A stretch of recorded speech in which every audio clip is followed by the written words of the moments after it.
people. Live केले आत्ता live केले सध्या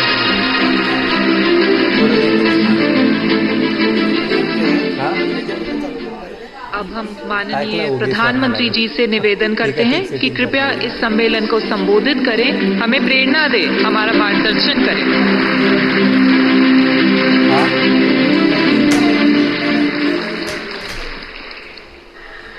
महाराष्ट्र के राज्यपाल कमी कर थोड़ा श्री रमेश बैस जी, चालू झालं यांचं भाषण। मुख्यमंत्री श्रीमान एकनाथ शिंदे जी, मंत्रिमंडल के मेरे सहयोगी निर्मला सीतारामन जी, भागवत कराड़ जी, पंकज चौधरी जी, महाराष्ट्र सरकार के उप मुख्यमंत्री देवेंद्र जी अजीत जी, रिजर्व बैंक के governor Shaktikanta Das ji, reserve bank of India के अधिकारी, अन्य महानुभाव, देवी और सज्जनों, आज भारत का रिजर्व बैंक एक ऐतिहासिक पड़ाव पर पहुंचा है। आरबीआई ने अपने 90 इयर्स पूरे किए हैं। एक संस्थान के रूप में आरबीआई आजादी के पहले और आजादी के बाद दोनों ही कालखंड का गवाह है। आज पूरी दुनिया में आरबीआई की पहचान उसके प्रोफेशनलिज्म और कमिटमेंट की वजह से बनी है। मैं आप सभी को, रिजर्व बैंक ऑफ इंडिया के सभी कर्मचारियों और अधिकारियों को आरबीआई की स्थापना के 90 इयर्स की बधाई देता हूं।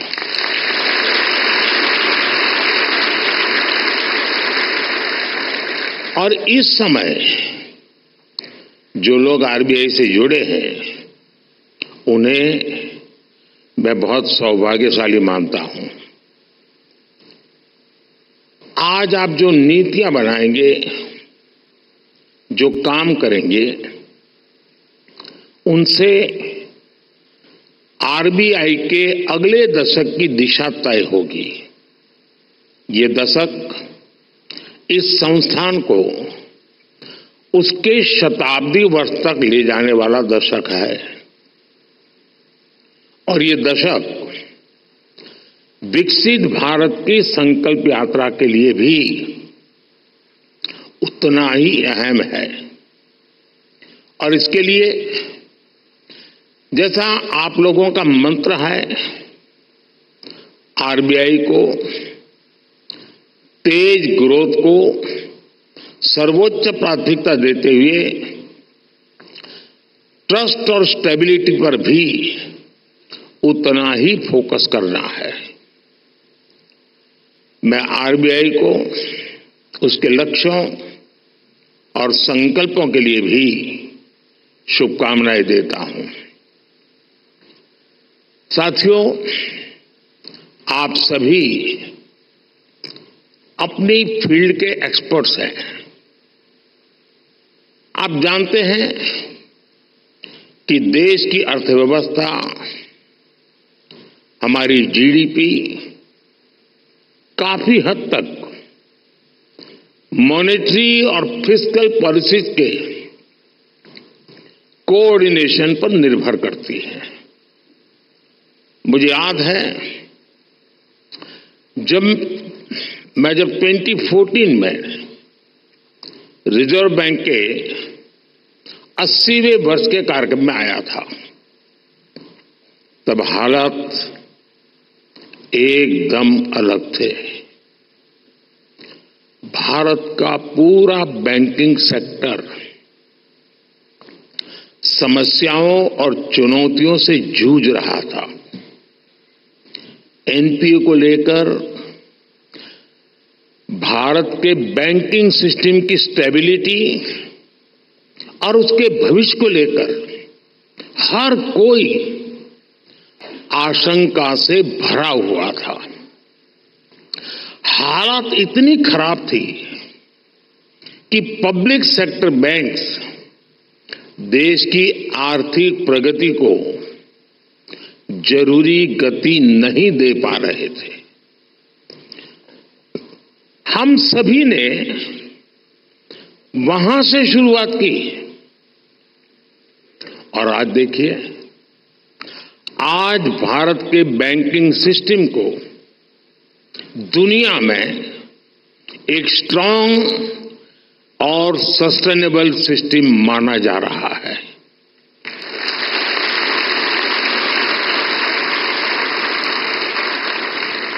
जो बैंकिंग सिस्टम कभी डूबने की कगार पर था, वो बैंकिंग सिस्टम अब प्रॉफिट में आ गया है और क्रेडिट में रिकॉर्ड वृद्धि दिखा रहा है। फ्रेंड्स, आप भी जानते हैं कि सिर्फ 10 साल में इतना बड़ा परिवर्तन आना आसान नहीं था। ये बदलाव इसलिए आया क्योंकि हमारी नीति, नियत और निर्णयों में स्पष्टता थी। ये बदलाव इसलिए आया क्योंकि हमारे प्रयासों में दृढ़ता थी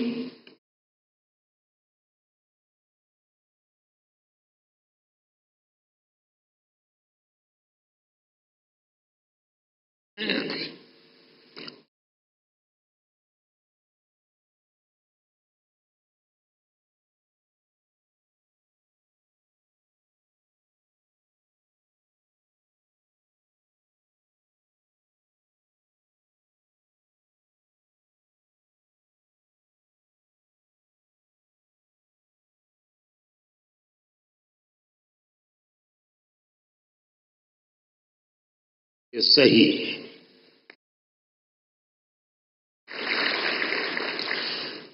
कैसे देश का बैंकिंग सिस्टम ट्रांसफॉर्म हुआ, ये अपने आप में एक स्टडी का विषय है।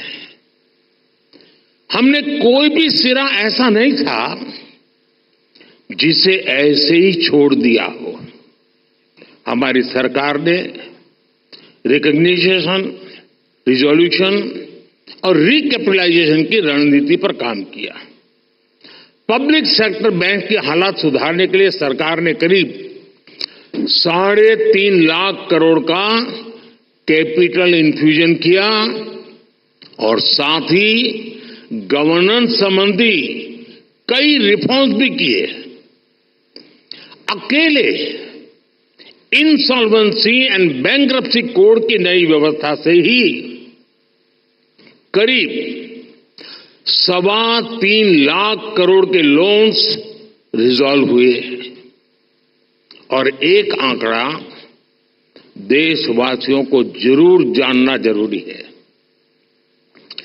27,000 से ज्यादा ऐसी एप्लीकेशंस जिसमें 9 लाख करोड़ रुपए से ज्यादा का अंडरलाइन डिफॉल्ट था, वो आईबीसी में एडमिशन से पहले ही रिजॉल्व हो गई। ये दिखाता है कि इस नई व्यवस्था का सामर्थ्य कितना ज्यादा है। बैंकों का जो ग्रॉस एनपीए 2018 में 11.25% के आसपास था, वो सितंबर 2023 आते आते 3% से भी कम हो गया।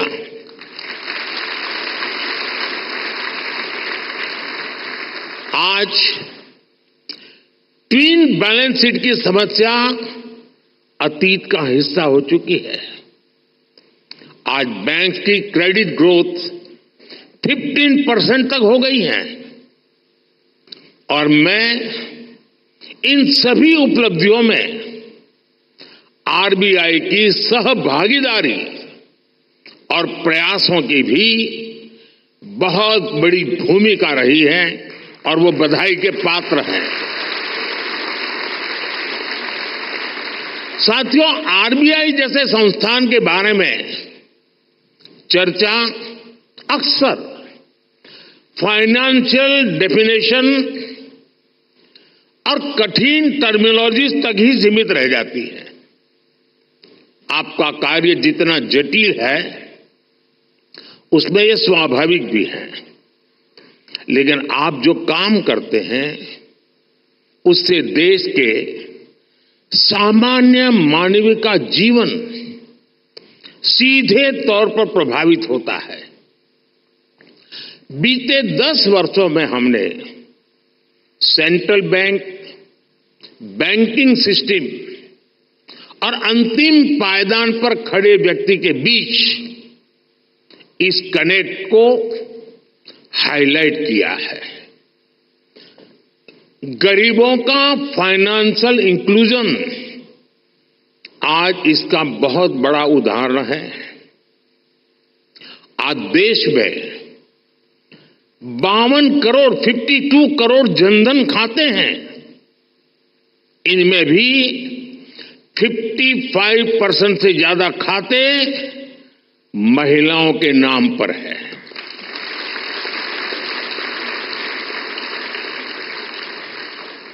इसी फाइनेंशियल इंक्लूजन का प्रभाव आप एग्रीकल्चर और फिशरीज जैसे सेक्टर्स में भी देख सकते हैं। आज 7 करोड़ से ज्यादा फार्मर्स, फिशरमैन और पशुपालक के पास किसान क्रेडिट कार्ड्स हैं। इससे हमारी रूरल इकोनॉमी को एक बहुत बड़ा पुश मिला है। कोऑपरेटिव सेक्टर को भी पिछले 10 वर्षों में बड़ा बूस्ट मिला है। सहकारिता में कोऑपरेटिव बैंक की एक बहुत बड़ी भूमिका होती है और ये रिजर्व बैंक के रेगुलेशन और सुपरविजन का एक महत्वपूर्ण क्षेत्र भी है। यूपीआई आज एक ग्लोबली रिकॉग्नाइज्ड प्लेटफॉर्म बन चुका है। इस पर हर महीने 1200 करोड़ से ज्यादा ट्रांजैक्शन हो रहे हैं। अभी आप लोग सेंट्रल बैंक डिजिटल करेंसी पर भी काम कर रहे हैं। यानी पिछले 10 वर्षों में हुए ट्रांसफॉर्मेशन की एक तस्वीर ये भी है। एक दशक के भीतर ही हम पूरी तरह से एक नई बैंकिंग व्यवस्था, एक नई अर्थव्यवस्था और नए करेंसी एक्सपीरियंस में प्रवेश कर चुके हैं। और जैसा मैंने पहले कहा है, पिछले 10 साल में जो हुआ वो तो सिर्फ ट्रेलर है।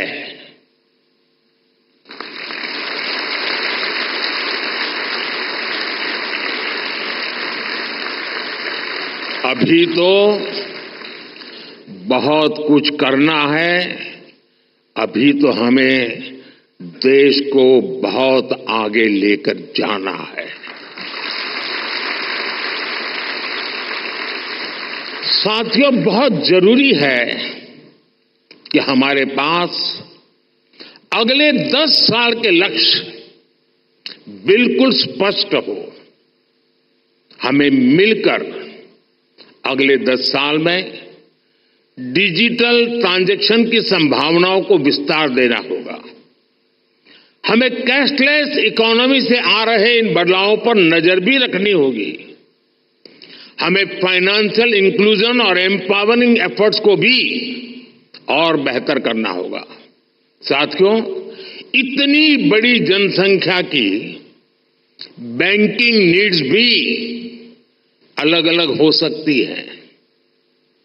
कई लोग फिजिकल ब्रांच मॉडल को पसंद करते हैं, कई लोगों को डिजिटल डिलीवरी पसंद होती है, देश को ऐसी नीतियां बनाने की जरूरत है जिससे ईज ऑफ डूइंग बैंकिंग बेहतर हो और सभी को उनकी जरूरत के अनुसार क्रेडिट एक्सेस मिल सके।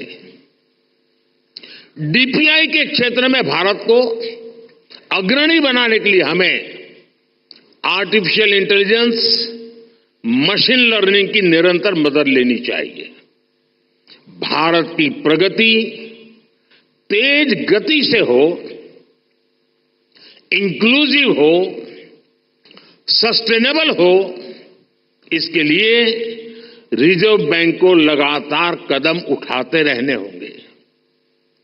एक रेगुलेटर के तौर पर आरबीआई ने बैंकिंग सेक्टर में रूल बेस्ड डिसिप्लिन और फाइनेंशियली प्रूडेंशियल प्रैक्टिसेस को सुनिश्चित कराया है, लेकिन इसके साथ ही ये भी आवश्यक है कि आरबीआई विभिन्न सेक्टर्स की भविष्य की जरूरतों का आकलन करते हुए अभी से तैयारी करे, बैंकों को प्रोत्साहित करे, प्रोएक्टिव कदम उठाए। मैं आपको विश्वास दिलाता हूं कि सरकार आपके साथ है।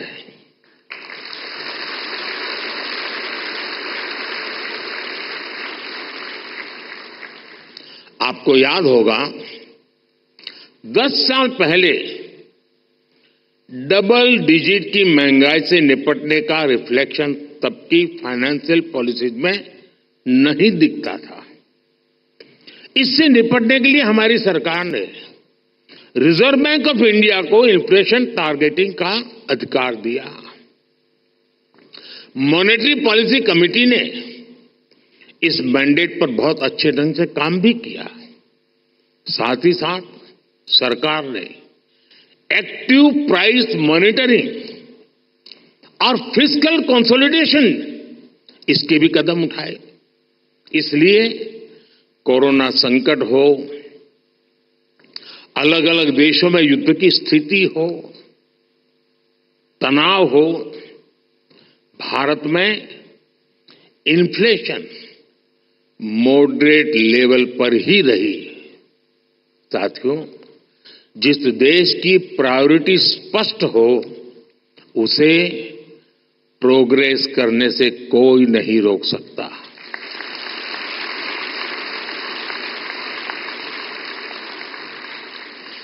हमने कोरोना के दौरान फाइनेंशियल प्रूडेंस की चिंता भी की और सामान्य नागरिक के जीवन को भी सर्वोच्च प्राथमिकता दी। यही वजह है कि भारत का गरीब, भारत का मिडिल क्लास उस आपदा से उबरकर अब अर्थव्यवस्था को गति दे रहा है। दुनिया के बड़े बड़े देश जहां अभी तक उस झटके से उबरने की कोशिश कर रहे हैं, वहीं इंडियन इकोनॉमी नए रिकॉर्ड बना रही है।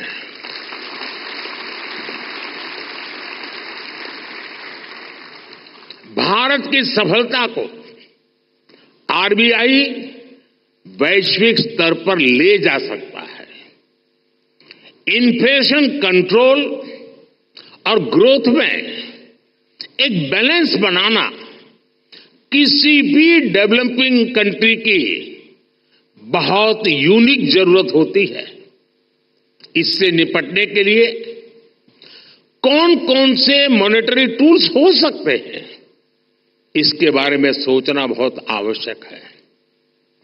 आरबीआई इसके लिए एक मॉडल बनकर ग्लोबल लीडरशिप की भूमिका निभा सकता है। और ये बात मैं 10 साल के अनुभव के बाद कहता हूं, और ये बात दुनिया को निकट से जानने समझने के बाद कह रहा हूं। और इससे पूरे ग्लोबल साउथ को बहुत बड़ी मदद मिल सकती है। फ्रेंड्स, अगले 10 साल के टारगेट तो तय करते हुए हमें एक बात और ध्यान रखनी है, वो है भारत के युवाओं की एस्पिरेशंस। भारत आज दुनिया के सबसे युवा देशों में से एक है। इस युवा एस्पिरेशंस को पूरा करने में आरबीआई का अहम रोल है। बीते 10 साल में सरकार की पॉलिसीज की वजह से नए नए सेक्टर्स बने हैं। इन सेक्टर्स में देश के युवाओं को नए अवसर मिल रहे हैं। आप देखिए, आज ग्रीन एनर्जी जैसे उभरते हुए क्षेत्रों का विस्तार हो रहा है। सरकार सोलर एनर्जी और ग्रीन हाइड्रोजन जैसे सेक्टर्स को प्रमोट कर रही है। आज देश में इथेनॉल ब्लेंडिंग को लगातार बढ़ाया गया है। डिजिटल टेक्नोलॉजी में आज भारत एक प्राइम प्लेयर बनकर उभरा है। हमने स्वदेशी 5G टेक्नोलॉजी पर काम किया है। डिफेंस सेक्टर हम बड़े एक्सपोर्टर की भूमिका में आ रहे हैं। एमएसएमई पूरी भारतीय अर्थव्यवस्था और मैन्युफैक्चरिंग सेक्टर की बैकबोन जैसे हैं। ऐसे सारे सेक्टर्स में अलग अलग तरीके के कर्ज की जरूरत होती है। कोरोना के समय हमने एमएसएमई सेक्टर के लिए जो क्रेडिट गारंटी स्कीम बनाई, उसने इस सेक्टर को बहुत बड़ी शक्ति दी थी। रिजर्व बैंक को भी आगे out of the box policies के बारे में सोचना होगा। और मैंने देखा है हमारे शक्तिकांत जी आउट ऑफ बॉक्स सोचने में माहिर है।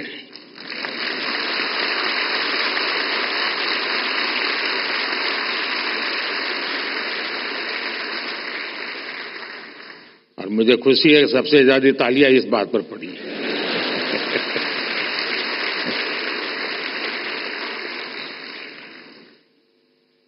विशेषकर नए सेक्टर्स में हमारे युवाओं को पर्याप्त क्रेडिट अवेलेबिलिटी मिले, ये सुनिश्चित किया जाना बहुत जरूरी है।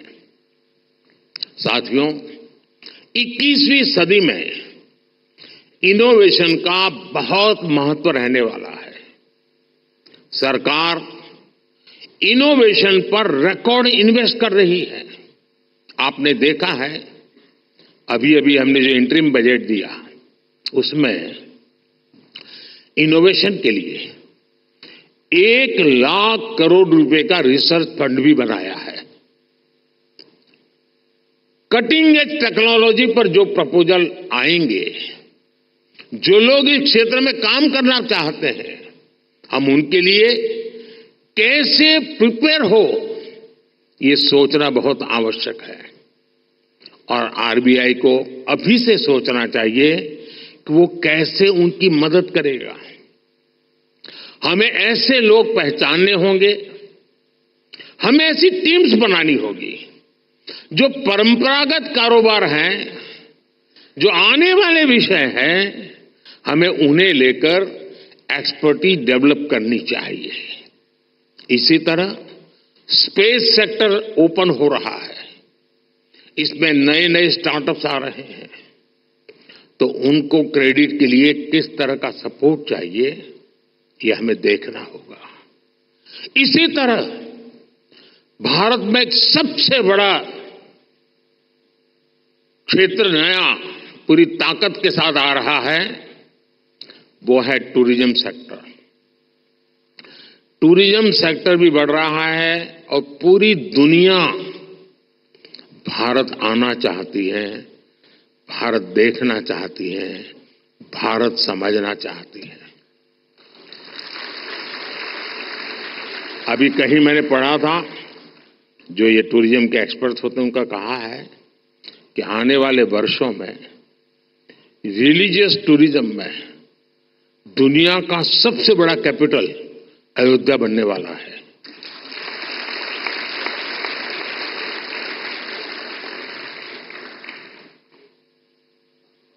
हमें देखना होगा कि इस सेक्टर को फाइनेंशियल सपोर्ट करने के लिए हमारी क्या तैयारी है। जो देश में नए नए सेक्टर्स बन रहे हैं, हमें उनमें अभी से एक्सपर्टीज डेवलप करनी चाहिए और उनको हम कैसे सपोर्ट करेंगे, इस पर भी पहले से मंथन होना चाहिए। अभी 100 दिन मैं चुनाव में बिजी हूं, तो आपके पास भरपूर समय है। आप सोच के रखिए, क्योंकि शपथ लेने के